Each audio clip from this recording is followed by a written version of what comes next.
Today, I will be going over when it is appropriate to take action against your abusive spouse.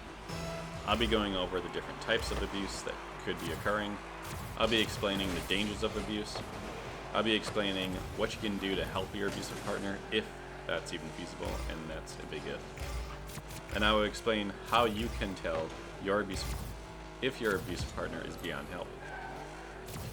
Firstly, let me get this out of the way. If your spouse has confronted you with a weapon or has attempted to strangle you, then take action immediately. The chances of surviving 1 month after these encounters are extremely slim. Take action immediately. Forget about YouTube. Forget about reading the next divorce help book. Take action now. This may have to involve police, a lawyer, and possibly an abuse shelter. If you're a woman, this will be far easier. If you're a man, well, best of luck. And I'm so sorry that I have to say that. Now, with that out of the way, I would like to address those of you who are not in immediate danger. So, when to take action? First, I will talk about if you should take action. I'll get that a lot of hate over this one, but this is my YouTube channel, so my decision. Believe it or not, there are some reasonable people out there on the borderline and bipolar spectrums who are decent human beings. They don't like being manipulative, they seek help when they are unable to control their thoughts, and they continue to work on themselves. This is very easy to detect. Simply ask if they have seen a mental health provider. If you are their spouse, they may even be open to discuss this with you. If they don't open up, let them know that you're okay with them seeking mental health providers. And if necessary, even encourage it. Encourage the idea of going to couples counseling and gauge their reaction. Take the lead and see if they follow. And if they do, validate their concerns for mental health and its effects. And above all, if this does work out for you, pick up a book called Stop Walking on Eggshells, Taking Your Life Back When Someone You Care About Has Borderline Personality Disorder. Pick up this book regardless, for it will help you in future scenarios. There, in the book, you will learn the skills of helping your loved one through their battle with mental illness, while also protecting yourself from possible harm. Now, that is if you have a cooperative spouse. If your abusive partner blows up on the idea of seeking mental health, or they feel insulted, or they proclaim that they're not the unhealthy one, but you are, you will have to take action. Understand that will be most of us. Mental health help is still a delicate topic in the United States, and for some states even penalize parents who seek mental health services while in custody battles, and I strongly condemn these states. Firstly, you need to identify the dangers towards yourself and your children. Is physical abuse occurring? Take note, physical abuse also includes objects being thrown around your house or at you, especially those that are your property. Has CPS been called in the past? Who handles your finances? Is medication being withheld? Do the children show signs of sexual abuse? And most importantly, what is your breaking point? Seriously, most of us in abusive relationships have seen many of these types of abuse in one form or another. You may even have experienced this in your childhoods, and you may have seen it being a norm. Make no mistake though, these behaviors are unhealthy, regardless if you've seen them your entire lifetime. They violate your boundaries and your children's. And most importantly, they violate the sanctity of feeling safe in your own home. So, what is your breaking point? When your abuser takes control of your finances and racks up $100,000 in commercial debt in your name? When they are allowed to just punch you with no warning at all?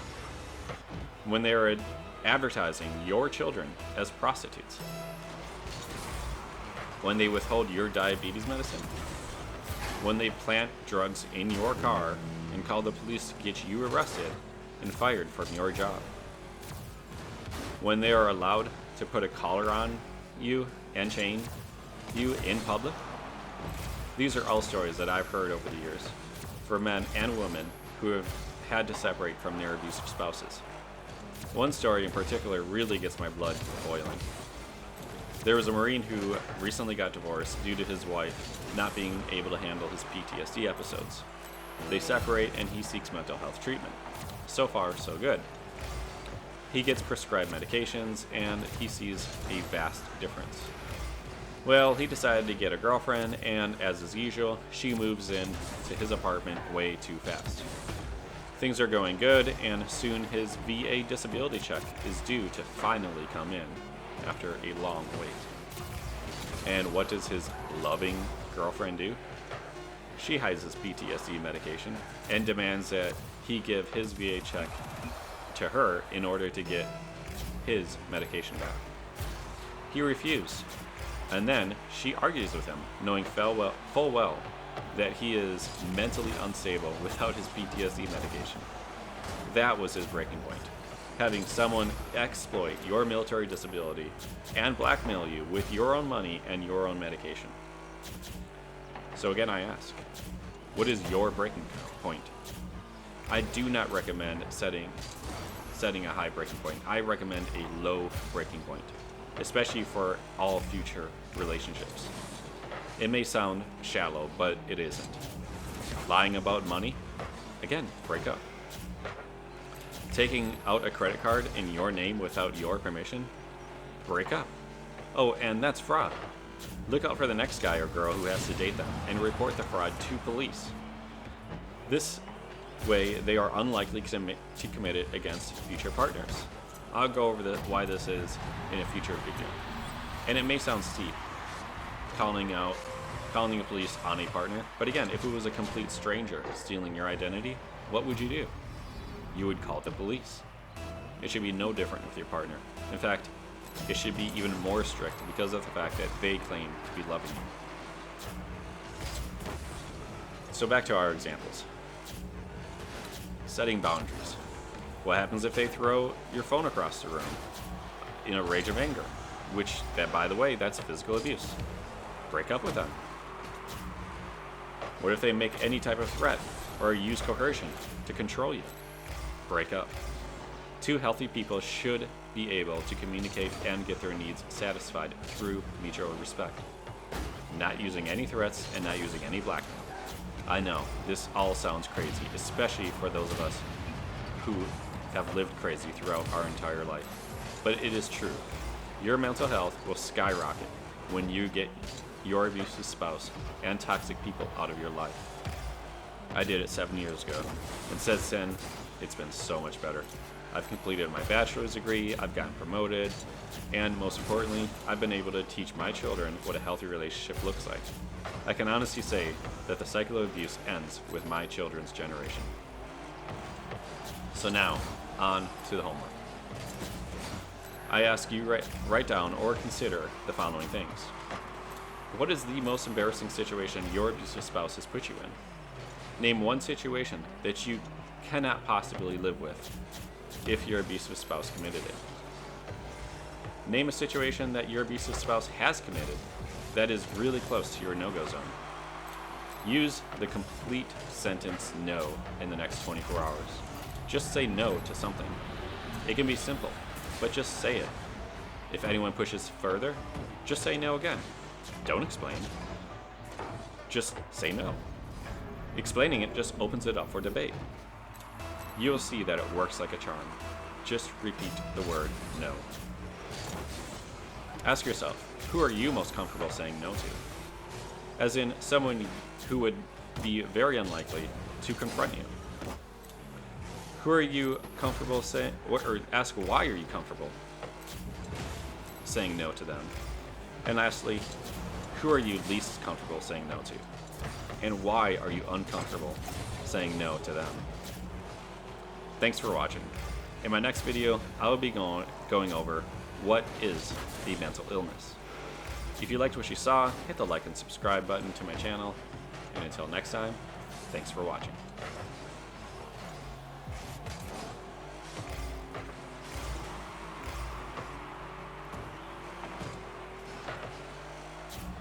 Maybe I should commentate on the rest of this match here. Alright, here he goes, taking up the wall. Grabs a boost. Comes off the wall. Some shake up. Nobody pushing up. There we go, we have a pusher.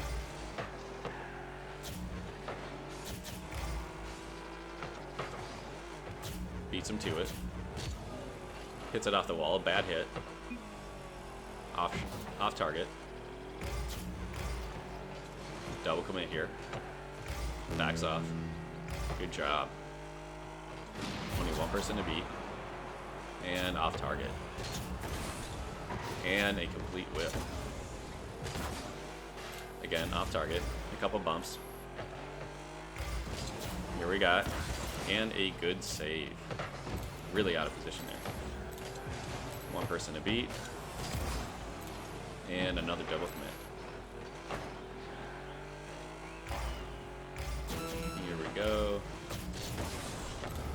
Good 50, but that goes in favor of red team.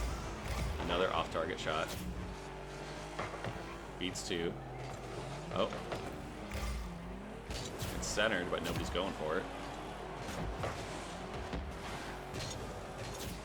And 10 seconds ago, with 3 on the board.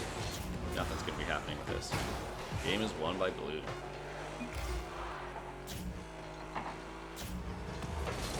Alright. If you like what you saw, hit subscribe. Again, until next time.